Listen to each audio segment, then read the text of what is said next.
വാപ്പാടെയും ഉമ്മാടെയും മുന്നിൽ നിന്റെ ശബ്ദമുയർന്നാൽ, നിന്റെ മാതാപിതാക്കളുടെ മുന്നിലെങ്ങാനും നിന്റെ ശബ്ദമുയർന്നാൽ കഴിഞ്ഞടാ സഹോദരാ, നിന്റെ ദുനിയാവും പോയി, നിന്റെ ആഖിറവും പോയി, സർവ്വതും നഷ്ടപ്പെടുകയാണ്.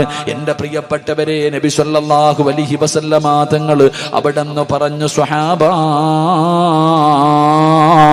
ആരെങ്കിലും 3 പാപങ്ങൾ ചെയ്താൽ അവന് മരണത്തിന് ശേഷമല്ല ശിക്ഷയുള്ളത്, ദുനിയാവിൽ വെച്ച് തന്നെ അള്ളാഹു ശിക്ഷ കൊടുക്കുകയാണ്. ഈ ദുനിയാവിൽ വെച്ച് തന്നെ ശിക്ഷ തുടങ്ങുകയാണ്. അത് കഴിഞ്ഞാണ് മരണസമയത്ത് ശിക്ഷ, ഖബറിന്റെ അകത്ത് ശിക്ഷ, പരലോകത്ത് ശിക്ഷ, നരകത്തിലെ ശിക്ഷ. മോനെ, ദുനിയാവിൽ വെച്ച് തന്നെ അള്ളാഹു ശിക്ഷ തരുന്ന പാപങ്ങളിൽപ്പെട്ട ഒരു പാപമാണ് തന്റെ മാതാപിതാക്കളുടെ മനസ്സു വേദനിപ്പിക്കുന്നത്, തന്റെ മാതാപിതാക്കളെ വേദനിപ്പിക്കുന്നത്. അവൻ അള്ളാഹു ദുനിയാവിൽ വെച്ച് തന്നെ ശിക്ഷ കൊടുക്കുമെന്ന് നബി മുഹമ്മദ് മുസ്തഫ സല്ലല്ലാഹു അലൈഹി വസല്ലമ തങ്ങൾ പറയുമ്പോൾ ഉമ്മാനോട് കയർക്കുന്നവരുണ്ട്, വാപ്പാനോട് കയർത്ത് സംസാരിക്കുന്നവരുണ്ട്, മാതാപിതാക്കളെ തല്ലുന്നവരുണ്ട്. ഈ സദസ്സിലിരിക്കുന്ന വിദ്യാർത്ഥികളോട് ഞാൻ പറയുകയാ, ചെറിയ കുട്ടികളുണ്ടല്ലോ, പടച്ചവനെ, ഉമ്മാനോട് കയർത്തു സംസാരിക്കുന്ന മക്കളുണ്ടല്ലോ, എടാ ചെറുപ്പക്കാരാ, ഉമ്മാന്റെ മുന്നിൽ നിന്റെ ശബ്ദമുയർത്തരുത്, ഉമ്മാടെ മുന്നിൽ നിന്റെ ശബ്ദമുയർത്തരുത്. ഉമ്മ ഒരു സ്ഥലത്ത് പോകണ്ട എന്ന് പറഞ്ഞാ പോകരുത്, വാപ്പ ഒരു സ്ഥലത്തേക്ക് പോകണ്ടെന്ന് പറഞ്ഞാ പോകരുത്. അത് എവിടേക്കാണെങ്കിലും പോകണ്ട. ഉസ്താദേ, പോയാൽ എന്തു ചെയ്യും? ഉമ്മ പറഞ്ഞു കളിക്കാൻ പോകണ്ട, ഫുട്ബോൾ കളി കാണാൻ പോകണ്ട, കറങ്ങാൻ പോകണ്ട, ടൂറിന് പോകണ്ട. ഉമ്മ പോകണ്ട എന്ന് പറഞ്ഞാ പിന്നെ നീ പോകരുത്. അപ്പോ നീ ചോദിക്കും, ഉസ്താദേ, പോയാൽ എന്ത് സംഭവിക്കും? മോനെ, നിനക്കൊക്കെ ഞാനൊരു ചരിത്രം പറയാ. ഈ സദസ്സിലിരിക്കുന്ന ചെറിയ വിദ്യാർത്ഥികളുണ്ടല്ലോ, ചെറുപ്പക്കാരുണ്ടല്ലോ, എന്റെ പ്രിയപ്പെട്ട പെൺകുട്ടികളുണ്ടല്ലോ, നിങ്ങൾക്ക് ഞാനൊരു ചരിത്രം പറഞ്ഞു തരാ. ഉമ്മ പറയുന്നത് അനുസരിക്കാത്തവർക്ക് റബ്ബ് കൊടുത്ത ഒരു ചരിത്രം പറയാ. എന്റെ പ്രിയപ്പെട്ട ചെറുപ്പക്കാരാ, നിന്നെ പോലെ ഫദിൽ എന്ന് പറയുന്ന ഒരു ചെറുപ്പക്കാരൻ ജീവിച്ചിരുന്നു. അല്ലാഹുവേ, വാപ്പ മരണപ്പെട്ടു പോയി, ഉമ്മ മാത്രമേ ഉള്ളൂ. ഫദിൽ എന്ന് പറയുന്ന ഒരു ചെറുപ്പക്കാരൻ നിന്നെ പോലെ യുവത്വത്തിന്റെ നടുവിൽ നടന്ന ചെറുപ്പക്കാരനാണ്. അവസാനം ഫദിൽ എന്ന് പറയുന്ന ചെറുപ്പക്കാരനോട് കൂട്ടുകാര് മുഴുവനും പറഞ്ഞു, ഫദിലേ, ഞങ്ങളെല്ലാവരും കൂടെ മക്കത്ത് പോകാൻ തീരുമാനിച്ചു, ഞങ്ങളെല്ലാവരും ഉംറയ്ക്ക് പോകുകയാണ്, നീ ഞങ്ങളുടെ കൂടെ വരുന്നോ ഫദിലേ? ഫദിൽ എന്ന് പറയുന്ന ചെറുപ്പക്കാരൻ പറഞ്ഞു, ഞാൻ എൻ്റെ ഉമ്മാനോട് ചോദിച്ചിട്ട് പറയാം, ഞാൻ എൻ്റെ ഉമ്മയോട് ചോദിച്ചിട്ട് പറയാ. ഫദിൽ എന്ന് പറയുന്ന ചെറുപ്പക്കാരൻ വീട്ടിലേക്ക് ഓടി വന്നിട്ട് തന്റെ പ്രിയപ്പെട്ട മാതാവിനോട് അവിടെ നിന്ന് ചോദിക്കുന്ന, ഉമ്മാ, കൂട്ടുകാര് മുഴുവനും മക്കത്ത് പോവുകയാ, ഞാനും കൂടെ പോകട്ടെ ഉമ്മ? ഉംറ ചെയ്യണമെന്ന് വല്ലാത്ത ആഗ്രഹമുണ്ടുമ്മ. ഫദിൽ എന്ന് പറയുന്ന ചെറുപ്പക്കാരനോട് ഉമ്മ പറഞ്ഞു, എന്റെ പൊന്നുമകന് പോകണ്ട, നീ പോയാ എനിക്കാരുമില്ലല്ലോ, എന്നെ ആരാണ് നോക്കുന്നത്? അതുകൊണ്ട് എൻ്റെ മോൻ പോകണ്ട, പിന്നീടൊരു സമയത്ത് പോകാമെന്ന് ഉമ്മ എവിടെ നിന്ന് പറയുകയാണ്. ഫളിലിന് വല്ലാത്ത വിഷമമുണ്ടായി, പക്ഷേ അവിടെ നിന്ന് കാണിച്ചില്ല. കൂട്ടുകാരുടെ മുന്നിൽ പോയിട്ട് പറഞ്ഞു, എൻ്റെ ഉമ്മ എനിക്ക് അനുവാദം തന്നില്ല, കൂട്ടുകാര് കളിയാക്കുകയാ, കള്ളു കുടിക്കാനും വ്യഭിചരിക്കാനും ഒന്നുമല്ലടാ നിന്നെ വിളിച്ചത്, മക്കത്ത് പോയിട്ട് ഉംറ ചെയ്യുന്നതിന് വേണ്ടിയാണ്, ഇതിനു പോലും നിന്റെ ഉമ്മ അനുവാദം തരുന്നില്ലല്ലോ. കൂട്ടുകാര് മുഴുവനും അവിടെ നിന്ന് കുത്തുവാക്കോ പറയുകയാണ്. അവര് പറഞ്ഞു, നീ വരുന്നെങ്കിൽ വാടാ എന്ന് പറഞ്ഞിട്ട് കൂട്ടുകാര് മുഴുവനും പോകുകയാണ്. ഫദിൽ എന്ന് പറയുന്ന ചെറുപ്പക്കാരൻ തന്റെ വീട്ടിലേക്ക് കടന്നു വന്നു. രണ്ടാമതും ചോദിച്ചു, ഉമ്മാ, എല്ലാവരും മക്കത്ത് പോകുന്നു, ഞാനും കൂടെ പോകട്ടെ ഉമ്മ? ഉമ്മ പറഞ്ഞു, നിന്നോട് പോകണ്ട എന്നാണ് ഞാൻ പറഞ്ഞത്. പക്ഷേ ഫദിലിന് ഇഷ്ടപ്പെട്ടില്ല. വീടിന്റെ അകത്ത് കടന്നു ചെന്നു. അവിടെ നിന്ന് ചിന്തിച്ചു, അല്ലാ, വ്യഭിചരിക്കാനോ കള്ളു കുടിക്കാനോ കറങ്ങാനോ അല്ല, മക്കത്ത് പോകുന്നത് ഉംറ ചെയ്യാനാണല്ലോ. അതൊരു നല്ല കാര്യമാണല്ലോ. എന്തിനാ ഉമ്മയുടെ അനുവാദം എന്തിനാണ്? ഫദിലെന്ന് പറയുന്ന ചെറുപ്പക്കാരൻ പെട്ടെന്ന് തന്റെ സാധനങ്ങൾ മുഴുവനും എടുത്ത് വീടിന്റെ വെളിയിലേക്ക് ഇറങ്ങുമ്പോ ഉമ്മ പറഞ്ഞു, മോനെ ഫദിലേ, പോകല്ലേടാ മോനെ, മോനെ ഉമ്മാടെ വാക്ക് കേൾക്കാതെ ഇറങ്ങി പോകല്ലേ. ഫദിലെന്ന് പറയുന്ന ചെറുപ്പക്കാരനോട് കരഞ്ഞു വിളിച്ചുകൊണ്ട് തന്റെ മാതാവ് പറയുകയാ. പക്ഷേ യുവത്വത്തിന്റെ നടുവിലൂടെ നടന്നു പോയ ഫദില് കേട്ടതുപോലും കാണിച്ചില്ല. അവിടെ നിന്ന് ഇറങ്ങി പോവുകയാണ്. പടച്ചവനെ ചെന്ന് നോക്കുമ്പോൾ തന്റെ കൂട്ടുകാര് മുഴുവനും യാത്ര തുടങ്ങിയിരിക്കുകയാണ്. അവസാനം ഫദില് ഒറ്റയ്ക്കാണ് നടന്നു പോകുന്നത്. അവസാനമല്ലാ മനസ്സിന്റെ ഉള്ളിൽ വല്ലാത്ത പ്രയാസമായി, മനസ്സിന്റെ ഉള്ളിൽ വല്ലാത്ത വേദന. കൂട്ടുകാരാണെങ്കിൽ പോകുകയും ചെയ്തു. ഉമ്മാനെ വേദനിപ്പിച്ചിട്ടാണ് ഇറങ്ങി വന്നത്. സമാധാനമില്ല, സമാധാനമില്ല. അവസാനം ഫദിലെന്ന് പറയുന്ന ചെറുപ്പക്കാരനൊരു പള്ളി കണ്ടു. നിസ്കരിച്ചാ സമാധാനം കിട്ടുമല്ലോ. ഉളുവെടുത്തു പള്ളിക്കകത്ത് കയറി 2 റക്അത്ത് നമസ്കരിച്ചു. നമസ്കാരം കഴിഞ്ഞ് വെളിയിലിറങ്ങുമ്പോ സുബ്ഹാനല്ലാഹ്, നാട്ടുകാര് വന്ന് പിടിച്ചു കെട്ടുകയാ. എന്തേ കാരണമെന്നറിയുമോ? ആ നാട്ടില് വലിയ ഒരു വലിയ മോഷണം നടന്നു. കള്ളനോടി വന്നത് പള്ളിയുടെ ഭാഗത്തേക്കാണ്. യഥാർത്ഥത്തിൽ കള്ളനോടി രക്ഷപ്പെട്ടു. അവര് വിചാരിച്ചു ഫളിലാണ് കള്ളനെന്ന്. എന്നിട്ട് വരുന്നവനും പോകുന്നവനും എല്ലാം തല്ലുകയാണ്. എല്ലാവരും ഫളിലിനെ തല്ലുകയാണ്. എന്നിട്ട് പടച്ചവനെ കൊടുത്ത ശിക്ഷ എന്തെന്നറിയോ? ഇനി ഒരിക്കലും ഇവനെ മോഷ്ടിക്കാൻ പാടില്ല. അവന്റെ കൈ 2 വെട്ടിമുറിച്ചു, 2 കാലുകളെ വെട്ടിമുറിച്ചു, 2 കണ്ണും ചൂടുന്നെടുത്തു. ഒറ്റ ദിവസം കൊണ്ട് സർവ്വതും പോയി. എന്നിട്ട് എല്ലാവരും കള്ള എന്ന് പറഞ്ഞ് കളിയാക്കുമ്പോ ഫദില് വിളിച്ചു പറഞ്ഞു, എന്നെ കള്ള എന്ന് വിളിക്കല്ലേ. എന്റെ ഉമ്മയുടെ വാക്ക് കേൾക്കാത്തതിന് അള്ളാഹു എനിക്ക് തന്ന ശിക്ഷയാ. ഫദിലെന്ന് പറയുന്ന ചെറുപ്പക്കാരൻ കിടന്ന് കരയുകയാണ്.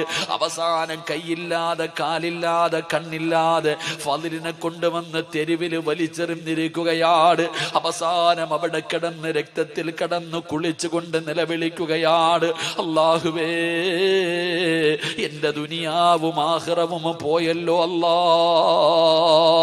അല്ലാഹുവേ, എന്റെ ആഖിറവും നഷ്ടപ്പെടുത്തല്ലേ തമ്പുരാരെ. എനിക്ക് മരിക്കുന്നതിന് മുമ്പ് എന്റെ ഉമ്മാനോട് എനിക്കൊന്ന് പൊരുത്തം ചോദിക്കണം തമ്പുരാരെ. തെരുവിൽ കിടന്ന് യാചിക്കുകയാണ്. വഴിയിലൂടെ പോകുന്ന യാത്രക്കാരോട് ഫളില് യാചിക്കുന്നു, അല്ലാഹുവിനെ ഓർത്തിട്ട് എന്റെ ഉമ്മാടെ മുന്നിൽ എന്നെയൊന്ന് കൊണ്ടുപോകുവോ? ഒന്ന് പൊരുത്തം ചോദിക്കാനാ, ഒന്ന് പൊരുത്തം ചോദിക്കാനാ. അവസാനം തെരുവിൽ കിടന്ന് യാചിക്കുന്നത് കണ്ടപ്പോ ഏതോ യാത്രക്കാര് പറഞ്ഞ അടയാളം വെച്ചൊരു വീടിന്റെ മുന്നിൽ കൊണ്ടുവച്ചു. വീടിന്റെ കവാടം തുറന്നൊരു പ്രായമുള്ള ഉമ്മ ഇറങ്ങി വന്നു. അല്ലാ, അവര് ചോദിച്ചു, ഉമ്മ, ഈ കിടക്കുന്ന ചെറുപ്പക്കാരനെ അറിയുമോ ഉമ്മ? പടച്ചവനെ, ഉമ്മ നോക്കുമ്പോ മനസ്സിലാകുന്നില്ല. കൈയില്ല, കാണില്ല, കാലില്ല, രക്തത്തിൽ കുളിച്ചിട്ട് ഒന്നും അറിയുന്നില്ല, ആരാണെന്ന് പോലും അറിയുന്നില്ല. ഉമ്മ പറഞ്ഞു, എനിക്കറിയില്ല, എനിക്ക് മനസ്സിലാകുന്നില്ല. ആ ഉമ്മാടെ ശബ്ദമങ്ങ് കേൾക്കുമ്പോ ഫദിലെന്ന് പറയുന്ന ചെറുപ്പക്കാരന് മനസ്സിലായി അത് തന്റെ ഉമ്മയാണെന്ന്. അവിടെ നിന്ന് വിളിക്കുന്ന ഉമ്മ, ഉമ്മ ഞാനാ ഉമ്മ, ഉമ്മാടെ പൊന്നുമകന് ഫളിലാണുമ്മ. ഉമ്മാടെ വാക്ക് കേൾക്കാതെ ഇറങ്ങിപ്പോയതിന് അല്ലാഹു എനിക്ക് തന്ന ശിക്ഷയാണുമ്മ. അവിടെ നിന്ന് പൊട്ടിക്കരഞ്ഞുകൊണ്ട് നിലവിളിച്ചുകൊണ്ട് പറഞ്ഞു എന്ന് ചരിത്രം പറയുമ്പോ ഇനി പറയടാ, കള്ള് കുടിക്കാൻ പോയതല്ല, വ്യഭിചരിക്കാൻ പോയതല്ല, ഫുട്ബോൾ കളി കാണാൻ പോയതല്ല, സിനിമാ തിയേറ്ററിൽ പോയതല്ല, കൂട്ടുകാരുടെ കൂടെ ഊട്ടിയിലും കൊടൈക്കനാലിലും പോയതല്ല. മോനെ, മക്കത്ത് പോകുന്നത് നല്ല കാര്യമല്ലേ? ഉംറയ്ക്ക് പോകുന്നത് നല്ല കാര്യമല്ലേ? പക്ഷേ ഉമ്മ പോകണ്ട എന്ന് പറഞ്ഞ പോയ ഒരു മകൻ അല്ലാഹു ദുനിയാവിൽ വെച്ച് കൊടുത്ത ശിക്ഷ ഇതാണെന്ന് ചരിത്രം പറഞ്ഞു തരുമ്പോ ഉമ്മാനെ വിറപ്പിക്കുന്ന മക്കള്, മാതാപിതാക്കളുടെ മുന്നിൽ കിടന്ന് വാഴ്ന്നു പറയുന്ന മക്കള്, എന്റെ പ്രിയപ്പെട്ടവരെ, നിങ്ങൾ അവരുടെ മനസ്സു വേദനിപ്പിക്കരുത്. അതുകൊണ്ട് മഹാനായ റസൂലുള്ളാഹി തങ്ങൾ പറയുകയാണ്, ഹാരിസത്ത് ബിൻ നുഅ്മാൻ എന്ന് പറയുന്ന ചെറുപ്പക്കാരന്റെ ജീവിതത്തിൽ ഉണ്ടായിരുന്ന രണ്ടാമത്തെ ഗുണമെന്തെന്നറിയുമോ? ഉമ്മാടെ മുന്നിൽ ശബ്ദമുയർത്താത്ത മകനാ. മൂന്നാമതായിട്ട് അല്ലാഹുവിന്റെ പ്രവാചകൻ അവിടെന്ന് പറഞ്ഞു, ആയിഷ, അല്ലാഹുവിന്റെ റസൂൽ അവിടെന്ന് പറഞ്ഞു, മൂന്നാമത്തെ സ്വഭാവം എന്തെന്നറിയോ? തന്റെ ഉമ്മാനെ കാണാൻ ആരെങ്കിലും വീട്ടിൽ വന്നു കഴിഞ്ഞാൽ, തന്റെ ഉമ്മാനെ കാണാൻ ആരെങ്കിലും വീട്ടിൽ വന്നു കഴിഞ്ഞാൽ അവരിറങ്ങി പോകുമ്പോ കൂടെ ഇറങ്ങി പോകും. ഉമ്മാനെ കാണാൻ വന്നിട്ട് പോകുന്നവരുടെ പുറകെ നടന്നു പോകും. എന്നിട്ട് കയ്യിൽ പിടിച്ച് ചോദിക്കും, ഉമ്മ വല്ല പരാതിയും പറഞ്ഞോ? എന്റെ ഉമ്മ വല്ല പരാതിയും പറഞ്ഞോ? എന്റെ ഉമ്മാന് വീട്ടിൽ വല്ലതും കുറവുണ്ടോ? ഉമ്മ ഒന്നും എന്നോട് പറയാറില്ല, ഉമ്മ എന്നോടൊന്നും പറയാറില്ല. എന്റെ ഉമ്മ വല്ല പരാതിയും പറഞ്ഞെങ്കിൽ പറ, മരിക്കുന്നതിന് മുമ്പ് ചെയ്തു കൊടുക്കാനാ. എന്റെ ഉമ്മ മരിക്കുന്നതിന് മുമ്പ് എനിക്കത് ചെയ്തു കൊടുക്കാനാണ്. അള്ളാഹുവേ, ചോദിച്ച് അറിഞ്ഞിട്ട് ചെയ്തു കൊടുക്കുമായിരുന്നു എന്ന് ചരിത്രം പറയുമ്പോ നിങ്ങളോട് എനിക്ക് പറയാനുള്ളത്, ഉമ്മാനെ കാണാൻ വരുന്നവരുടെ പുറകെ നടന്ന് ചോദിച്ചറിഞ്ഞ് ചെയ്തു കൊടുക്കണ്ട. ഉമ്മ ചോദിക്കുന്നതെങ്കിലും ഒന്ന് വാങ്ങിക്കൊടുത്താ മതി. അള്ളാഹു നമുക്ക് ഈമാ നൽകുമാറാകട്ടെ. മാതാപിതാക്കൾ എന്താണോ ആവശ്യപ്പെടുന്നത്, മോനെ നിന്റെ ഉമ്മയല്ലേ, നിന്റെ വാപ്പയല്ലേ, കൊടുക്കേണ്ടത് അവർക്കല്ലേ പൊന്നുമോനെ. മാതാപിതാക്കൾ ഗുളിക ചോദിച്ചാ വാങ്ങിക്കൊടുക്കാത്തവരുണ്ട്. പടച്ചവനെ, ഒരു ഫർദയുടെ പേരിൽ തല്ലുണ്ടാക്കുന്നവരുണ്ട്. മാതാപിതാക്കളെ പരിഗണിക്കാത്തവരുണ്ട്. എന്റെ പ്രിയപ്പെട്ടവരോട് ഓർമ്മപ്പെടുത്തുകയാണ്, നിന്റെ ഉമ്മയാണ് നിന്റെ വാപ്പയാ. അവരുടെ കാൽച്ചുവട്ടിലാ നിന്റെ സ്വർഗം കിടക്കുന്നത്.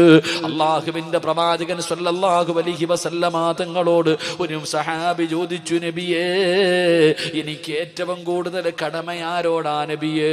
റസൂലുള്ള പറഞ്ഞു, ഉമ്മയോടാണ്. പിന്നെ ആരോടാ നബിയേ? ഉമ്മയോടാണ്. പിന്നെ ആരോടാ നബിയേ? ഉമ്മയോടാണ്. പിന്നെ ആരോടാ നബിയേ? വാപ്പയോടാണ്. 3 പ്രാവശ്യവും അല്ലാഹുവിന്റെ പ്രവാചകം പറഞ്ഞു, ഉമ്മ ഉമ്മ ഉമ്മ. കാരണം എന്തെന്നറിയോ? ഗർഭം ചുമന്നതു 10 മാസം തള്ളയാ,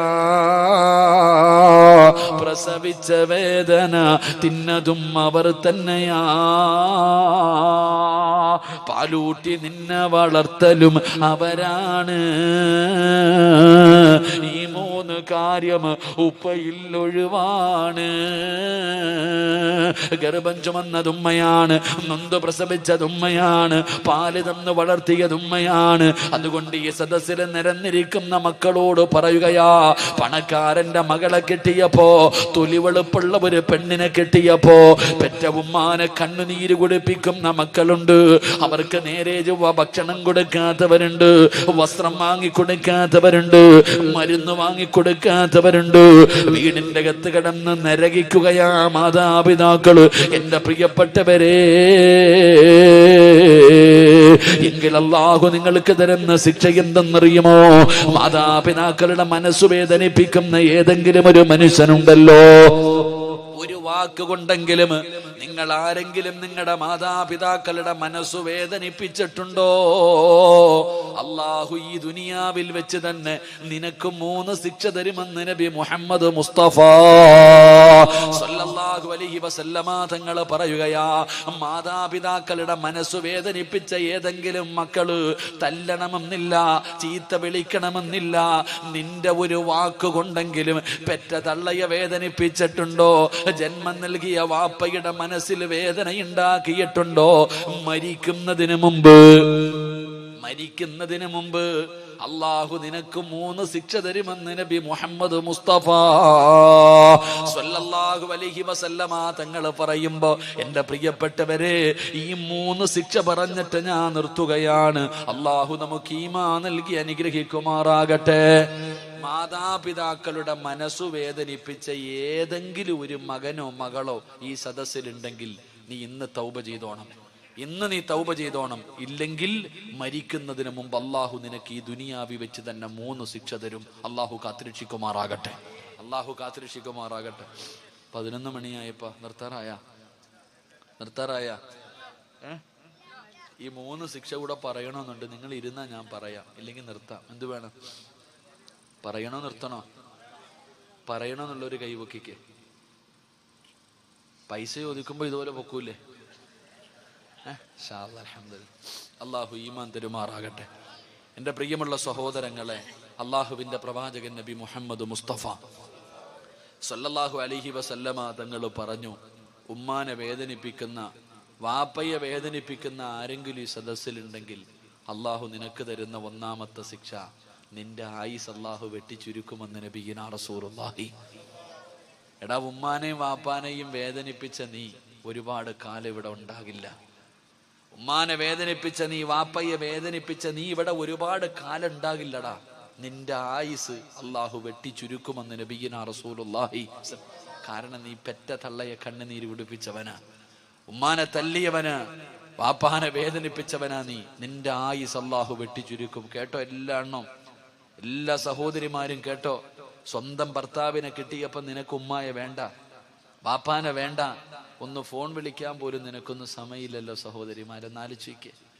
പെറ്റ തള്ളയൊന്ന് വിളിച്ച് നോക്കാൻ, ഉമ്മ ഭക്ഷണം കഴിച്ചോ എന്ന് ചോദിക്കാൻ, ഉമ്മാന് വസ്ത്രം വേണോ എന്ന് ചോദിക്കാൻ ഒരു മനസ്സില്ലാതെ പോയി. കാരണം നിന്റെ ലോകം നിന്റെ ഭർത്താവും നിന്റെ മക്കളും, നിനക്ക് അവരാണ് വലുത്. മാതാപിതാക്കളെ തിരിഞ്ഞു നോക്കാത്ത ഒരുപാട് സഹോദരിമാരുണ്ടില്ല എന്ന് ഞാൻ പറയണില്ല. സ്നേഹിക്കുന്നവരുമുണ്ട്, പടച്ചവനെ തിരിഞ്ഞു നോക്കാത്തവരുമുണ്ട്. കണ്ണുനീര് കുടിപ്പിക്കുന്ന എത്രയോ മാതാപിതാക്കൾ. എൻ്റെ പ്രിയപ്പെട്ടവരെ, വൃദ്ധസദനങ്ങളൊക്കെ വല്ലാതെ വർദ്ധിക്കുന്ന കാലമാ. എങ്കിലും മാതാപിതാക്കളുടെ മുന്നിൽ കടന്ന് വാഴ്ന്നു പറയുന്ന എല്ലാ മക്കളും കേട്ടോ, നിന്നെ അള്ളാഹു എത്രയും പെട്ടെന്ന് പള്ളിക്കുഴിയിലെത്തിക്കും. അള്ളാഹു കാത്തിരക്ഷിക്കുമാറാകട്ടെ. അള്ളാഹു കാത്തിരക്ഷിക്കുമാറാകട്ടെ. 2, നിനക്കല്ല ഒരു നല്ല മരണം തരത്തില്ലടാ ജീവിതത്തിൽ. ഒരിക്കലും നീ കരുതിക്കോ, നീ എത്ര വലിയ കൊലകൊമ്പനാണെങ്കിലും മഹാനായ റസൂലുള്ളാഹി സ്വല്ലല്ലാഹു അലൈഹി വസല്ലമ തങ്ങളുടെ സഹാബിയ അൽഖമ റളിയല്ലാഹു തആല, സഹാബി വേറെ ആരുമല്ല, താടിക്കും തഴമ്പൊക്കെ നീളക്കുള്ള ആളാണെങ്കിലും അൽഖമ റളിയല്ലാഹു തആല അൻഹു സക്കറാത്തിന്റെ അവസ്ഥയിൽ കിടക്കുമ്പോൾ സ്വഹാബികൾ അടുത്തു വന്ന് നിന്നിട്ട് പറഞ്ഞു കൊടുത്തു, ലാ ഇലാഹ ഇല്ലല്ലാ. ഈ സഹാബിയുടെ നാവ് പൊങ്ങുന്നില്ല, ലാ ഇലാഹ ഇല്ലല്ലാ പറയാൻ നാവ് പൊങ്ങുന്നില്ല. അള്ളാഹുവെ പടച്ചവനെ, സഹാബത്ത് മുത്തുനബിയുടെ ചാരത്ത് വന്നിട്ട് പറഞ്ഞു, നബിയെ, അൽക്കമയ്ക്ക് ലാ ഇലാഹ ഇല്ലല്ലാ പറയാൻ കഴിയുന്നില്ല നബിയെ. റസൂലുള്ളാഹി തങ്ങൾ ചോദിച്ച 1ാമത്തെ ചോദ്യം, ഉമ്മ ജീവിച്ചിരിപ്പുണ്ടോന്നാ. അപ്പൊ സ്വഹാബികൾ പറഞ്ഞു, ഉണ്ട് നബിയെ. വിളിച്ചുകൊണ്ട് വരാൻ പറഞ്ഞു. റസൂലുള്ളാഹി സ്വല്ലല്ലാഹി അലൈഹി വസല്ലം തങ്ങളുടെ മുന്നിൽ പ്രായം ചെന്ന ഉമ്മാനെ കൊണ്ടുവന്നു. മുത്തുനബി ചോദിച്ചു ഉമ്മയോട്, അൽക്കമയുമായിട്ട് എങ്ങനെ ഉമ്മ? നബിയെ, എനിക്കവനെ വല്ലാത്ത ഇഷ്ടമായിരുന്നു നബിയെ, എനിക്കവനെ വല്ലാത്ത ഇഷ്ടമായിരുന്നു. ഞാൻ വല്ലാതെ കഷ്ടപ്പെട്ടാണ് അവനെ വളർത്തിയത്. പക്ഷെ പെണ്ണ് കെട്ടിക്കഴിഞ്ഞപ്പോ എന്നെക്കാല് സ്നേഹം അവനവന്റെ ഭാര്യയോടാണ് നബിയെ. വല്ലാത്ത മറുപടി. റസൂലുള്ളാഹി തങ്ങളോട് പറഞ്ഞ, നബിയെ, അവൻ എന്നെക്കാലും വലുത് അവന്റെ പെണ്ണും പിള്ളയാ. അവൻ എന്നോടത് കാണിക്കാൻ പാടുണ്ടോ? ഞാൻ അവൻ ഇത്രയും കഷ്ടപ്പെട്ട് വളർത്തിയതല്ലേ നബിയെ. പരിരങ്ങന. എന്റെ പ്രിയപ്പെട്ടവരെ, റസൂലുള്ളാഹി സ്വല്ലല്ലാഹി അലൈഹി വസല്ലം തങ്ങളോട് പറഞ്ഞു, അവൻ എന്നെക്കാളും അവന്റെ ഭാര്യയെ സ്നേഹിക്കുന്ന നബി. ചരിത്രം പറയുക, തെറ്റിദ്ധാരണയായിരുന്നു എന്നാ പറയണേ. ഉമ്മയുടെ തെറ്റിദ്ധാരണയായിരുന്നു. അള്ളാഹുവിന്റെ റസൂൽ സല്ലല്ലാഹു അലൈഹി വസല്ലം തങ്ങൾ പറഞ്ഞു, ഉമ്മ സക്കറാത്തിന്റെ അവസ്ഥയിൽ കിടക്കുക, ലാ ഇലാഹ ഇല്ലല്ലാ പറയാൻ പറ്റുന്നില്ല ഉമ്മ, ഒന്ന് പൊരുത്തപ്പെട്ടു കൊടുക്ക്. ഇല്ല നബിയെ, എനിക്ക് മറക്കാൻ പറ്റുമോ? ഞാൻ അവനെ അത്രയ്ക്കും കഷ്ടപ്പെട്ട് വളർത്തിയത്, അവൻ എന്നോട് ഇങ്ങനെ ചെയ്യാൻ പാടുണ്ടോ? ഞാൻ പൊരുത്തപ്പെടില്ല. മുത്തുനബി പിന്നെയും പറഞ്ഞു, പെടൂല നബിയെ. പിന്നെയും പറഞ്ഞു, പൊരുത്തപ്പെടും. ഇല്ല നബിയെ. റസൂലുള്ളാഹി തങ്ങൾ പറഞ്ഞു, സഹാബ കത്തിച്ചളഞ്ഞേക്കാൻ പറഞ്ഞു. തന്റെ പൊന്നാര മകനെ കത്തിക്കാൻ പറഞ്ഞപ്പോ ആ ഉമ്മയ്ക്ക് സഹിച്ചില്ല. ആ ഉമ്മ പറഞ്ഞു, നബിയെ, വേണ്ട നബിയെ, അവൻ എത്ര ദ്രോഹം ചെയ്താലും അവൻ എൻ്റെ മോനല്ലേ. അതാ ഉമ്മ. ഞാൻ ഈ അടുത്തൊരു വീട്ടിൽ ബാലിന് പോയപ്പോ, ഭക്ഷണം കഴിക്കാൻ പോയപ്പോ, മക്കളെല്ലാവരും കൂടെ എന്നോട് പറഞ്ഞു, ഉസ്താദെ ഞങ്ങളുടെ ഉമ്മയ്ക്ക് ക്യാൻസറാ ഉസ്താദെ, ഉമ്മയ്ക്ക് അറിയില്ല, ഞങ്ങളുടെ ഉമ്മയ്ക്ക് ക്യാൻസറാ, ഞങ്ങളുടെ ഉമ്മയ്ക്ക് അറിയില്ല ക്യാൻസറാ, വയറുവേദനയാന്നാ ഞങ്ങളൊക്കെ പറഞ്ഞിരിക്കുന്നത്. ഉസ്താദ് ദുആ ചെയ്യണം ഉമ്മയ്ക്ക് വേണ്ടി, പേരൊന്നും പറയരുത്, ഉമ്മയ്ക്ക് അറിയില്ല, ഉമ്മയ്ക്ക് അറിഞ്ഞ മനസ്സ് വേദനിക്കുമെന്ന് കരുതിയിട്ട് ഞങ്ങൾ ആരും പറഞ്ഞിട്ടില്ല. അങ്ങനെ മക്കൾ ഉമ്മാനെ കുറിച്ച് പറഞ്ഞു. എനിക്ക് വലിയ സന്തോഷമായി, നല്ല മക്കൾ. അവസാനം ഇറങ്ങാൻ സമയമായപ്പോൾ ഞാൻ പറഞ്ഞ ഉമ്മാനെ എനിക്കൊന്ന് കാണണം. അങ്ങനെ അവരെന്നെ ഉമ്മാടെ മുന്നിൽ കൊണ്ടുവച്ചപ്പോൾ ഉമ്മ പറഞ്ഞു, മക്കളോടൊക്കെ പറഞ്ഞു പുറത്തു പോകാൻ, എല്ലാവരോടും പറഞ്ഞു പുറത്തു പോകാം. മക്കളൊക്കെ ഇറങ്ങിപ്പോയി. ഉസ്താദെ ആ വാതിലൊന്ന് അടയ്ക്കോ? ഞാൻ വാതിലടച്ചു. എന്നെ അടുത്ത് വിളിച്ചിരുത്തിയിട്ട് പറഞ്ഞു, ഉസ്താദെ എനിക്ക് ക്യാൻസർ ആണെന്ന് എനിക്കറിയാം. എൻ്റെ മക്കൾ അറിയുന്നതിന് മുമ്പേ ഡോക്ടർ എന്നോട് ആദ്യം പറഞ്ഞത് എനിക്ക് ക്യാൻസർ ആണെന്ന്. പക്ഷേ എൻ്റെ മക്കൾ കരുതിയിരിക്കുന്നത് എനിക്കറിയില്ല എന്നാണ്. പക്ഷേ ഉസ്താദ് അവരോട് പറയരുത്, എനിക്കറിയാമെന്ന് എൻ്റെ മക്കൾ അറിഞ്ഞാൽ എൻ്റെ മക്കൾക്ക് സഹിക്കൂല ഉസ്താദെ, പറയരുത്. അതാ ഉമ്മ. അല്ലാഹുവേ പടച്ചവനെ, നിങ്ങളൊക്കെ ഞാൻ ഈ അടുത്ത് നടന്നൊരു സംഭവം. നമ്മുടെ ഉമ്മ ആരെന്നറിയോ? പഠിക്കു സഹോദര. എടാ വയറ്റിൽ ഗർഭിണിയാ. ഹോസ്പിറ്റലിൽ കൊണ്ടുപോയപ്പോൾ ഡോക്ടർ പറഞ്ഞു, ഈ കുഞ്ഞിനെ അങ്ങ് കളഞ്ഞേക്കാം, ഈ കുഞ്ഞിനെ കളയാം, പ്രസവിച്ച ഈ പെണ്ണ് മരിക്കാൻ വരെ സാധ്യതയുണ്ട്. ഭർത്താവിനോട് പറഞ്ഞു കൊടുത്തു, വയറിൽ കിടക്കുന്ന കുഞ്ഞിനെ നമുക്ക് ഉപേക്ഷിക്കാം, ഇല്ലെങ്കിൽ ഈ പെണ്ണ് തന്നെ മരിച്ചു പോകും. ഡോക്ടർ ഭർത്താവിനോട് പറഞ്ഞപ്പോ ഭാര്യ ഡോക്ടറോട് ചോദിച്ച ചോദ്യം എന്തെന്നറിയോ? എൻ്റെ കുഞ്ഞിന് വല്ല കുഴപ്പമുണ്ടോ ഉസ്താദെന്ന് ഡോക്ടറോട് ചോദിക്കുക. എൻ്റെ കുഞ്ഞിന് വല്ല കുഴപ്പമുണ്ട്? എനിക്കെന്ത് വന്നാലും കുഴപ്പമില്ല, എൻ്റെ കുഞ്ഞിനൊന്നും. അതാ ഉമ്മ, അതാ ഉമ്മ. പക്ഷെ നമുക്കതിൻ്റെ വില അറിയില്ല സഹോദര. കെട്ടിയ പെണ്ണിനെ കിട്ടുമ്പോ എടാ ചങ്ങാതി, ജീവിതം എന്ന് പറഞ്ഞാൽ അങ്ങനെ. ചില ഭർത്താക്കന്മാരുണ്ട്, ലാ യദ്ഖുലൂനൽ ജന്ന, ഒരിക്കലും അവൻ സ്വർഗത്തിൽ കിടക്കില്ല എന്ന് നബി മുഹമ്മദ് മുസ്തഫ പറ. നബി മുഹമ്മദ് മുസ്തഫ.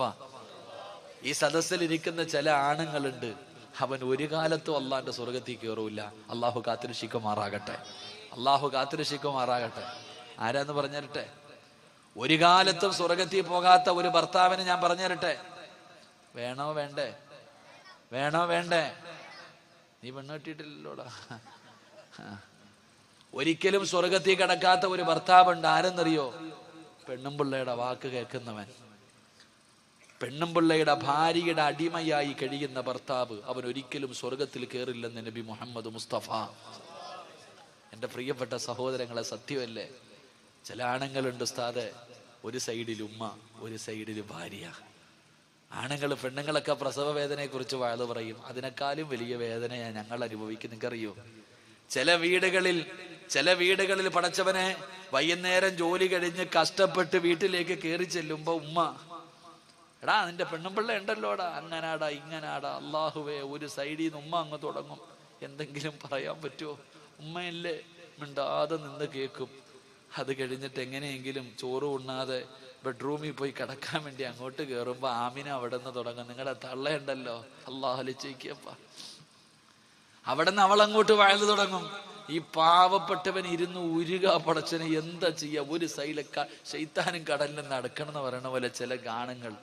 എൻ്റെ പ്രിയപ്പെട്ടവരോട് പറയുകയാ സഹോദര, അള്ളാഹു രണ്ട് ചെവി തന്നിരിക്കുന്ന എന്തിനെന്നറിയോ? രണ്ട് ചെവി അള്ളാഹു തന്നിരിക്കുന്നത് ഒന്ന് കേൾക്കാനും ഒന്ന് കളയാനുവാ. അതാ ജീവിതം. നീ വൈകിട്ട് വീട്ടിലേക്ക് കയറി വരുമ്പോ നിന്റെ ഉമ്മ നിന്റെ ഭാര്യയെ കുറിച്ച് 100 കണക്കിന് പരാതി പറയും. എല്ലാം ഒരു ചെവിയിലൂടെ കേട്ട് ആവശ്യമുള്ളത് ഹൃദയത്തിൽ ഇറക്കുക, ബാക്കിയൊക്കെ കളയുക. അത് കഴിഞ്ഞ് ബെഡ്റൂമിൽ ചെല്ലുമ്പോൾ ഭാര്യ നിന്റെ ഉമ്മാനെ കുറിച്ച് 100 പരാതി പറയും. അതും കേൾക്കുക, ആവശ്യമുള്ളത് എടുക്കുക, അല്ലാത്തത് കളയുക. അള്ളാഹു ഈമാൻ തരുമാറാകട്ടെ. അള്ളാഹു നിനക്ക് അയ്യൂബ് നബിയുടെ പ്രതിഫലം തരുമെന്ന് നബി മുഹമ്മദ് മുസ്തഫ. ഭാര്യയുടെ ഇതൊക്കെ ഇങ്ങനെ സഹിക്കുന്ന ഭർത്താവിന് അള്ളാഹു അയ്യൂബ് നബിയുടെ പ്രതിഫലം കൊടുക്കുമെന്ന. പക്ഷേ എൻ്റെ പ്രിയപ്പെട്ടവരെ, നിങ്ങൾ ചിന്തിച്ചു നോക്ക്. പല വീടുകളിലും എൻ്റെ മക്കളോട്, എൻ്റെ സഹോദരങ്ങളോട് പറയാ, എടാ പെണ്ണെന്തും പറയും, നീ അത് ചെയ്യരുത്. നീ ഒരാണാ, നിന്റെ ഉമ്മയാത്, നിന്റെ വാപ്പയാത്. കെട്ടിയ പെണ്ണെന്തും നിന്നോട് പറയും. നീ ആലോചിച്ച് നോക്ക്. അള്ളാഹുവെ പടച്ചവനെ, നമ്മുടെ വാപ്പ, നമ്മുടെ ഉമ്മ രോഗം പിടിച്ചവർ വീടിൻ്റെ അകത്ത് കിടന്നൊന്ന് മൂത്രമൊഴിച്ച, ഒന്ന് കാഷ്ടിച്ച, അള്ളാഹുവേ, ഭാര്യ എന്തെല്ലാം പറയും, ഭാര്യ എന്തെല്ലാം പറയും. നീ ചിന്തിച്ചു നോക്ക്. ബോധമുള്ള ഒരു ഉമ്മ കട്ടിലിൽ കിടന്ന് മൂത്രമൊഴിക്കോ? ഒരല്പമെങ്കിലും ബോധമുള്ള ഒരാള് ബെഡ്റൂമിന്റെ അകത്ത് കിടന്ന് വിസർജിക്കുവോ? തന്റെ വീടിന്റെ അകത്ത് തുപ്പോ? തുപ്പില്ല. ബോധമുള്ളവർ ചെയ്യില്ല. പക്ഷെ രോഗം പിടിച്ച് ഓർമ്മയില്ലാതെ കിടക്കുന്ന നിന്റെ ഉമ്മ ഒന്ന് മൂത്രമൊഴിച്ചാ, ഒന്ന് കാഷ്ടിച്ചാ, ഭാര്യ വന്നിട്ട് പറയും, നിങ്ങളുടെ ഉപ്പാടെ ഉമ്മാടെ മൂത്രവും കാഷ്ടവും വാരാ എനിക്ക് വയ്യ, എവിടെങ്കിലും കൊണ്ടുപോയി കള മനുഷ്യ. അല്ലാഹുവേ, ഈ പെണ്ണിങ്ങനെ പറയുമ്പോ ആ പെണ്ണിന്റെ വാക്ക് കേട്ടിട്ട് നേരെ ചെന്നിട്ട് ഉപ്പാടെ മുന്നിൽ കിടന്ന് ചാടുന്ന മക്കളുണ്ട്. ഉമ്മാടെ മുന്നിൽ കിടന്നുകൊണ്ട് ഉമ്മാനെ തല്ലുന്ന മക്കളുണ്ട്. എങ്ങനെ കഴിയുന്ന സഹോദര നിനക്ക്? നീ ഇത്രയും കരുണയില്ലാത്തവനായി പോയോടാ. എടാ, ഉമ്മ മൂത്രം ഒഴിച്ചാൽ കഴുകിയ വൃത്തിയാകുമല്ലോ. ഉമ്മാടെ മൂത്രമല്ലേ, ഉപ്പാടെ കാഷ്ടമല്ലേ. നിന്റെ ഉമ്മ ഒന്ന് വീടിന്റെ അകത്ത് തുപ്പിയ കഴുകടാ, തുടച്ചുകളാ, പൂവല്ലോ. എന്ത് നീ നമ്മളെ കുറിച്ച് ചിന്തിക്കാത്തത് എന്തേ? നിന്റെ ഉമ്മ ബെഡ്റൂമിന്റെ അകത്തുനിന്ന് മൂത്രം ഒഴിച്ചാൽ നിനക്ക് പറ്റണില്ല, നീ എവിടെ കിടന്നാടാ മൂത്രം ഒഴിച്ചേ? ചെറുപ്രായത്തിൽ നിന്റെ ഉമ്മ നിന്നെ ഇങ്ങനെ പൊക്കിയെടുത്തപ്പോ ആ ഉമ്മാടെ ശരീരത്തിലല്ലേ നീ ഒരുപാട് മൂത്രം ഒഴിച്ചത്? നിങ്ങൾ മൂത്രം ഒഴിച്ചല്ലോ, കാഷ്ടിച്ചല്ലോ, ഉമ്മാടെ മുഖത്ത് നമ്മൾ തുപ്പിയിട്ടുണ്ടല്ലോ, ഛർദിച്ചിട്ടുണ്ടല്ലോ. ഉമ്മ എവിടെങ്കിലും പോകാൻ ഒരുങ്ങി കെട്ടി നല്ല വസ്ത്രം ഇട്ടുകൊണ്ട് നിൽക്കണ സമയത്ത് കയറിയിട്ട് മൂത്രം ഒഴിക്കും, കാഷ്ടിക്കും, ഉമ്മാടെ മുഖത്ത് ഛർദിക്കും. എന്നാലും എൻ്റെ മോനേന്ന് കെട്ടിപ്പിടിച്ചിട്ടല്ലേ ഉള്ള ആ പാവം, എടുത്ത് തറയിൽ കളഞ്ഞില്ലല്ലോ, നിന്നെ ഒന്നും കൊന്നു കളഞ്ഞില്ലല്ലോടാ. അത്രയും സ്നേഹിച്ച ഉമ്മാനെ ഉപ്പാനെ നിനക്കിന്ന് അധികം പറ്റി ഒരു തൊലിവെളുപ്പുള്ളവൾ എന്തെങ്കിലും പറയുമ്പോ നീ അവരെ തല്ലാൻ നിൽക്ക, അവരെ കണ്ണുനീര് കുടിക്കുക. ഒരു പെണ്ണിന്റെ വാക്ക് കേട്ടിട്ട് നീ പട്ടിണിക്കിട്ടിരിക്ക. എൻ്റെ പ്രിയപ്പെട്ട സഹോദരിമാരൊക്കെ നല്ലതുപോലെ കേട്ടോ, സ്വന്തം ഉമ്മാനെയും ഉപ്പാനെയും തിരിഞ്ഞു നോക്കാത്ത എല്ലാ പെണ്ണുങ്ങളും കേട്ടോ, നിനക്ക് അല്ലാഹു ഒരു നല്ല മരണം തരത്തില്ലടി ഒരിക്കലും. ഈ ലോകത്ത് നിന്ന് യാത്ര പറയുന്ന സമയം ആര് ലാ ഇലാഹ ഇല്ലല്ലാഹ് പറഞ്ഞു തന്നാലും പറയാൻ നിന്റെ നാവ് പൊങ്ങത്തില്ലെന്ന് നബി മുഹമ്മദ് മുസ്തഫ. ഉറക്കെ പറ, നബി മുഹമ്മദ് മുസ്തഫ. ദുനിയാവിൽ അല്ലാഹു തരുന്ന മൂന്നാമത്തെ ശിക്ഷ എന്തെന്നറിയോ? ഉമ്മാനെ ചീത്ത വിളിച്ചവനെ, ഉമ്മാനെ തല്ലാൻ കൈപൊക്കിയവനെ, ഉമ്മയുടെ മനസ്സ് വേദനിപ്പിച്ചവനെ നീ എഴുതി വെച്ചോ, നീ എഴുതി വെച്ചോ. ഉറങ്ങുന്നവൻ നല്ലതുപോലെ കേട്ടോ, അല്ലാഹു നിനക്ക് ദുനിയാവിൽ തരുന്ന മൂന്നാമത്തെ ശിക്ഷ, നിന്റെ ഉപ്പാനെയോ നിന്റെ ഉമ്മാനെയോ നീ വേദനിപ്പിച്ചിട്ടുണ്ടെങ്കിൽ, ചീത്ത വിളിച്ചിട്ടുണ്ടെങ്കിൽ, അവരെ കണ്ണുനീര് കുടിപ്പിച്ചിട്ടുണ്ടെങ്കിൽ, നീ അവരെ തല്ലാൻ കൈപൊക്കിയിട്ടുണ്ടെങ്കിൽ, മോനെ, നിന്റെ മക്കളും മരിക്കുന്നതിന് മുമ്പ് നിന്നോടത് തിരിച്ചു ചെയ്യുമെന്ന് ആദരവായ പ്രവാചകൻ നബി മുഹമ്മദ് മുസ്തഫ. നീ എവിടെ കൊണ്ട് പഠിപ്പിച്ചാലും നിന്റെ ഉമ്മാനെ തല്ലാൻ നിന്റെ കൈപൊക്കിയിട്ടുണ്ടെങ്കിൽ, നീ എത്ര സ്നേഹിക്കുന്ന മകനാണെങ്കിലും ഒരിക്കൽ നിന്റെ നേരെ കൈപൊക്കിയിരിക്കും. എഴുതി വെച്ചോ. നിന്റെ ഉപ്പയെയും നിന്റെ ഉമ്മയെയും നീ പട്ടിണിക്കിട്ടിട്ടുണ്ടോ? സത്യമായിട്ടും നിന്റെ മാതാപിതാക്കളെ പട്ടിണിക്കിട്ട നിന്നെ നിന്റെ മക്കൾ വിടുവടാ. തിരിഞ്ഞു നോക്കാത്ത ഒരു കാലം, അതിന്റെ വേദന നീ മരിക്കുന്നതിന് മുമ്പ് അനുഭവിക്കും.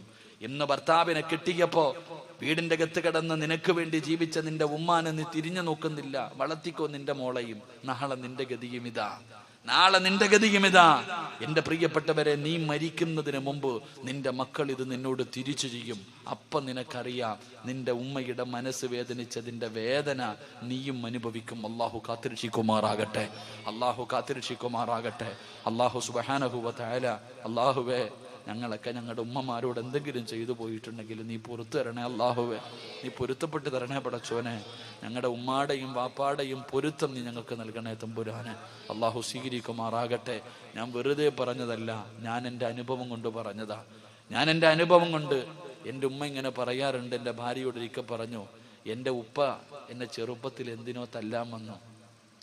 എനിക്ക് 5 വയസ്സുള്ളപ്പോ എൻ്റെ ഉപ്പ എന്തോ ഒരു കുരുത്തക്കേട് കാണിച്ചതിന്റെ സമയത്ത് എന്നെ തല്ലാൻ വന്നപ്പോ ഉപ്പാനോട് പറയാൻ പാടില്ലാത്ത ഒരു വാക്ക് ഞാൻ പറഞ്ഞു.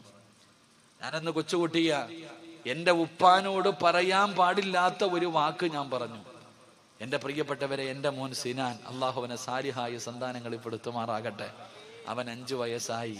ഒരിക്കൽ നേഴ്സറിയിൽ നിന്നവൻ എൻ്റെ വീട്ടിൽ വന്നു. നേഴ്സറിയിൽ പഠിക്കുന്ന മകൻ എൻ്റെ വീട്ടിൽ വന്നു. എന്തോ ഒരു കാര്യം ചെയ്തപ്പോൾ ഞാൻ തല്ലാൻ വടിയെടുത്തിട്ട് ഒരു തല്ലു കൊടുത്തു. ഞാൻ അവനെ റൂമിലിട്ട് എന്തോ ഒരു കാര്യത്തിന് തല്ലിയപ്പോ ഞാൻ പണ്ട് 5-ാമത്തെ വയസ്സിൽ എൻ്റെ വാപ്പാനെ വിളിച്ചെന്ന് ഉമ്മ പറഞ്ഞ അതേ വാക്ക് അവൻ എന്നോട് തിരിച്ചു പറഞ്ഞു. എൻ്റെ ജീവിതത്തിൽ ഞാൻ അനുഭവിച്ചതാ. ഞാൻ എൻ്റെ ഉപ്പാനെ വിളിച്ച അതേ വാക്ക് അവൻ എന്നെ തിരിച്ചു വിളിച്ചപ്പോ ഞാൻ അവനെ തല്ലിയപ്പോ എൻ്റെ ഭാര്യ പറഞ്ഞു, നിങ്ങൾ പണ്ട് വാപ്പാനെ വിളിച്ചതല്ലേ അവനും വിളിച്ചതെന്ന്. ഇത് ഞാൻ എൻ്റെ ജീവിതത്തിൽ അനുഭവിച്ചതാ, വെറുതെ പറഞ്ഞതല്ല. നീ നിന്റെ ഉപ്പാനോടും ഉമ്മാനോടും എന്ത് ചെയ്തിട്ടുണ്ടോ നാളെ കാത്തിരുന്നോ, നിന്റെ മക്കളും നിന്നോടത് തിരിച്ചു ചെയ്യും. അള്ളാഹുവേ, അങ്ങനെ ഒരു ഗതി ഞങ്ങൾക്ക് നീ വരുത്തല്ലേ പടച്ചവനെ. അള്ളാഹു, അങ്ങനെ ഒരു ഗതി നീ ഞങ്ങൾക്ക് വരുത്തല്ലേ അള്ളാഹ്. അതുകൊണ്ട് എൻ്റെ പ്രിയപ്പെട്ടവരെ, ഹാരിസത്ത് ബിൻ നുഅ്മാൻ എന്ന് പറയുന്ന ചെറുപ്പക്കാരന് അള്ളാഹു ഈ പ്രതിഫലം കൊടുക്കാനുള്ള കാരണം അള്ളാഹുവെ തൻ്റെ മാതാപിതാക്കളെ സ്നേഹിച്ചതിന് അള്ളാഹു കൊടുത്ത പ്രതിഫലമാ. അള്ളാഹു നമുക്കും സ്നേഹിക്കാൻ ഭാഗ്യം നൽകുമാറാകട്ടെ. ആ മാതാപിതാക്കളോടുള്ള കടമകൾ പാലിക്കാൻ അള്ളാഹു നമുക്ക് ഭാഗ്യം നൽകുമാറാകട്ടെ.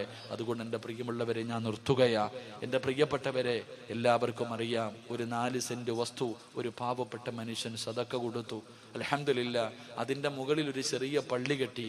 എൻ്റെ പ്രിയപ്പെട്ടവരെ, ഈ വയല് കഴിഞ്ഞ് എന്തെങ്കിലും കിട്ടിയാൽ ആ പള്ളിയുടെ മുകളിൽ കുറച്ച് കല്ലുവാരി വെച്ച് കെട്ടി എൻ്റെ പ്രിയപ്പെട്ടവരെ ഒന്ന് വാർത്ത് ആൾക്കാർക്ക് നിസ്കരിക്കാനുള്ള ഒരു സൗകര്യം ഒരുക്കി കൊടുക്കണമെന്നാണ് ഈ സംഘാടകരുടെ ആഗ്രഹം. അള്ളാഹു സാധിപ്പിച്ചു കൊടുക്കുമാറാകട്ടെ. അള്ളാഹു സാധിപ്പിച്ചു കൊടുക്കുമാറാകട്ടെ. ഞാൻ നിങ്ങളോടൊരു സദക്ക ചോദിക്കുകയാ. ആരും ഓടണ്ട. കാരണം സദക്ക എന്ന് പറയുന്നത് അള്ളാഹുടെ പള്ളിക്ക് കള്ളുകുടിയന്റെ പൈസ വേണ്ട, പലിശക്കാരന്റെ പൈസ വേണ്ട, അറബിയെ മോട്ടിച്ചുകൊണ്ട് വന്നവന്റെ പൈസ അള്ളാഹ്ക്ക് വേണ്ട. അള്ളാഹുവിന്റെ പള്ളിക്ക് ഹലാലായത് മതി. എൻ്റെ പ്രിയപ്പെട്ടവരെ, ഞാൻ നിങ്ങളോടൊരു സദക്ക ചോദിക്കുകയാ. നിങ്ങൾക്ക് ആർക്കെങ്കിലും കഴിയുമെങ്കിൽ ഇന്നോ നാളെയോ കൊടുക്കണമെന്നില്ല. ഇൻഷാ അള്ളാഹ് ആ മദ്രസ, ആ പള്ളിയുടെ പണി എന്നാണോ തുടങ്ങുന്നത്, ഇപ്പോഴൊന്നും തുടങ്ങൂല്ലല്ലോ അല്ലേപ്പാ? ഇൻഷാ അല്ലാഹ് അൽഹംദുലില്ലാഹ്. ഇപ്പൊ റമളാനൊക്കെ വരിക. അപ്പൊ പിന്നെ അറിയാലോ, സമാധാനത്തോടുകൂടി ആ പള്ളിയുടെ പണി, പള്ളി അള്ളാടതാ. ഞാൻ ചോദിക്കുന്നത് അള്ളാഹ്ക്ക് വേണ്ടിയാ, എനിക്ക് വേണ്ടിയല്ല. പെൺകുട്ടികളെ കെട്ടിക്കാനോ യതീംഖാനകൾക്കോ വേണ്ടിയല്ല ഞാൻ ചോദിക്കുന്നത്, അള്ളാഹുവിന് വേണ്ടി ഞാൻ നിങ്ങളോടൊരു സദക്ക ചോദിക്കുകയാ. ഉസ്താദെ, ഞാൻ കൊടുക്കാം, എനിക്ക് അള്ളാഹ് ആയുസ്സും ആരോഗ്യവും നൽകിയ ഞാൻ കൊടുക്കാം. എൻ്റെ പ്രിയപ്പെട്ടവരെ, അള്ള തരുന്ന പ്രതിഫലം മാത്രം ഞാൻ പറഞ്ഞു തരാം കേട്ടോ. അള്ളാഹു തരുന്ന പ്രതിഫലം ഞാൻ പറയാം. എൻ്റെ പ്രിയമുള്ള സഹോദരങ്ങളെ, എന്തായാലും നമ്മളെല്ലാവരും ഒരു ദിവസം മരിക്കും. മരണത്തിന് വല്ലാത്ത വേദനയാ എൻ്റെ പ്രിയപ്പെട്ട സഹോദരങ്ങളെ. അതുകൊണ്ടാണ് അള്ളാഹുവിന്റെ പരിശുദ്ധമായ ഖുർആന പറഞ്ഞത് മരണത്തിന് വലിയ വേദനയുണ്ടെന്ന്. മരണത്തിന് വല്ലാത്ത വേദനയാ എൻ്റെ പ്രിയപ്പെട്ടവരെ. കണ്ണു തള്ളി വായിലൂടെ പതയും നൊരയും ഒലിപ്പിച്ച് കിടന്ന കിടപ്പിൽ കിടന്നും മലമൂത്ര വിസർജനം നടത്തിയിട്ടും മുഖം കറുത്തവരായി മരിച്ചു കിടക്കുന്നവർ അള്ളാഹു കാത്തിരക്ഷിക്കുമാറാകട്ടെ. എൻ്റെ പ്രിയപ്പെട്ടവരെ, നിങ്ങൾ ആരും 5 നയാ പൈസ വെറുതെ തരണ്ട. നിങ്ങൾ കൊടുത്താൽ അള്ളാഹു തരുന്ന ഒരു പ്രതിഫലം ഞാൻ പറയാ. മഹാനായ നബി മുഹമ്മദ് മുസ്തഫ സല്ലല്ലാഹു അലൈഹി വസല്ലമ തങ്ങൾ വഫാത്താകുന്നതിന്റെ തലേ ദിവസം റബീഉൽ അവ്വൽ 11 അന്ന് വൈകിട്ട് റസൂലുള്ളാഹി തങ്ങൾക്ക് പെട്ടെന്ന് എന്തോ ഓർമ്മ വന്നു. ആയിഷ ബീബി റളിയല്ലാഹു തആല അൻഹ അടുത്ത് വിളിച്ചിട്ട് പറഞ്ഞു, ആയിഷ, ഇന്ന സ്ഥലത്ത് കുറച്ചു പൈസ ഇരിക്കുന്നുണ്ട്, എടുത്തുകൊണ്ടുവാ. 6-7 ദിർഹം എടുത്തുകൊണ്ടുവരാൻ പറഞ്ഞു. ആയിഷ ബീബി റളിയല്ലാഹു തആല അൻഹ ഓടിച്ചെന്നത് എടുത്തുകൊണ്ടുവന്ന് മുത്തുനബിയുടെ കയ്യിൽ വെച്ചു കൊടുത്തു. റസൂലുള്ളാഹി സ്വല്ലല്ലാഹു അലൈഹി വസല്ലമ തങ്ങൾ ആ 7 ദിർഹം കയ്യിൽ വെച്ചിട്ട് കരയുകയാ. അള്ളാന്റെ റസൂലിനോട് ആയിഷ ബീബി ചോദിച്ചു, എന്തിനാ നബിയെ കരയണേ? ആയിഷ, ഇതെന്റെ കയ്യിലിരിക്കണ സമയത്ത് ഞാൻ മരിച്ചുപോയാ അള്ളാഹുവിനോട് ഞാൻ എന്തു പറയും? അതുകൊണ്ട് എൻ്റെ കണ്ണടയുന്നതിന് മുമ്പ് നീ ഇത് ആർക്കെങ്കിലും കൊണ്ടുപോയി സദക്ക കൊടുക്ക്. ആയിഷ ബീബി റളിയല്ലാഹു തആല അൻഹ അത് കൊണ്ടുപോയി കൊടുത്തു. എൻ്റെ പ്രിയപ്പെട്ടവരെ, അന്നത്തെ ദിവസം പ്രവാചകന്റെ വീടിന്റെ അകത്ത് വിളക്ക് പോലും കത്തിച്ചില്ല, എണ്ണയില്ലാത്തത് കാരണം. പിറ്റേ ദിവസം റബീഉൽ അവ്വൽ 12 മലക്കുൽ മൗത്ത് അസ്റായീൽ അലൈഹിസ്സലാം അള്ളാഹുവിന്റെ പ്രവാചകന്റെ മുന്നിലേക്ക് കടന്നു വന്നു, റൂഹ് പിടിക്കാൻ തുടങ്ങി. റസൂലുള്ളാഹി തങ്ങളുടെ റൂഹ് പിടിച്ചുകൊണ്ടിരിക്കുമ്പോൾ അള്ളാഹുവിന്റെ പ്രവാചകൻ പോലും വേദന സഹിക്കാൻ കഴിയാതെ അസ്റായീൽ എന്ന് പറയുന്ന മലക്കിനോട് യാചിച്ചു, അസ്റായീലെ, എനിക്ക് വല്ലാതെ വേദനിക്കുന്നു, ഒന്ന് പതുക്കെ പിടിക്കുവോ? അള്ളാന്റെ റസൂല് ചോദിച്ചു അസ്റായീലിനോട്, എനിക്ക് വല്ലാതെ വേദനിക്കുന്നു അസ്റായീലെ, ഒന്ന് പതുക്കെ പിടിക്കുവോ? ആ മലക്ക് പോലും പറഞ്ഞു, നബിയേ, എനിക്കിതിനേക്കാളും മയമായി പിടിക്കാൻ അറിയില്ല നബിയെ. സഹോദര, അള്ളാഹുവിന്റെ റസൂല് പോലും മരണവേദന സഹിക്കാൻ കഴിയാതെ കരഞ്ഞെങ്കിൽ നിന്റെ ഗതി എന്താണെന്ന് നീ ആലോചിക്ക്. എന്റെ ഗതി എന്താണെന്ന് ഞാൻ ആലോചിക്കാം. ഈ ഇരിക്കുന്ന ഓരോ മനുഷ്യനും ആലോചിക്ക്, മരണത്തിന്റെ വേദന നിന്നെ കൊണ്ട് എങ്ങനെ താങ്ങാൻ പറ്റും? അതുകൊണ്ട് സഹോദര, അള്ളാഹു പറയുകയാ, എനിക്ക് വേണ്ടി ആരെങ്കിലും സദക്ക നൽകിയാൽ ഞാൻ അവനൊരു പ്രതിഫലം കൊടുക്കും.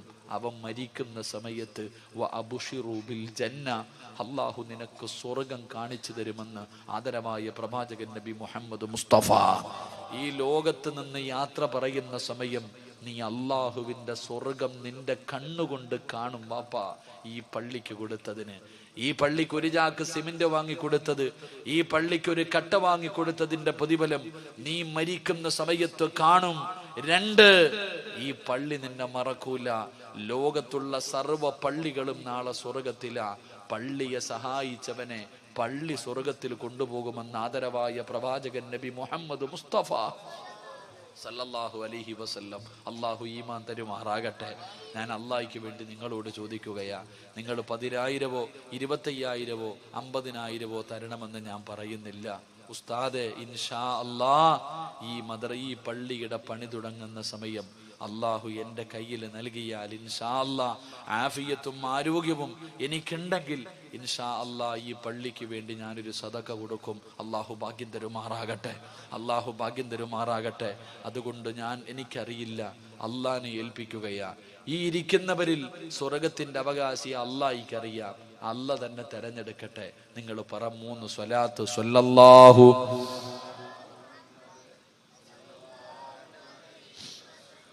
സല്ലല്ലാഹു അലാ മുഹമ്മദ് സല്ലല്ലാഹു അലൈഹി വസല്ലം. അല്ലാഹുമ്മ സ്വല്ലി അലാ മുഹമ്മദ് യാ റബ്ബി സ്വല്ലി അലൈഹി വസല്ലം.